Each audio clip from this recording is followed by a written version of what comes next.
Our community of practice is our online forum where you can ask questions and get resources anytime, anywhere. Through your SafeSide account, you'll have access to us and others using the SafeSide framework.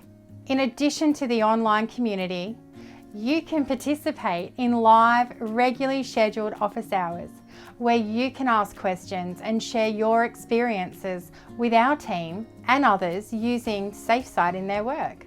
We schedule multiple sessions each month, so you're sure to find at least one in your time zone. Remember, if people in your workshop have questions, you don't need to have an answer.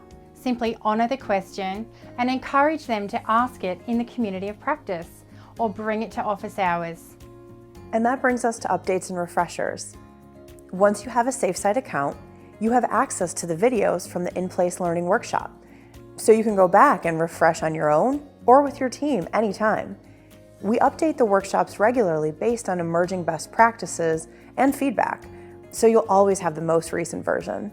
We also post quick, self-paced opportunities to keep learning and growing with us and others. These learnings are aimed to help keep you positive and refreshed as you're doing this important work.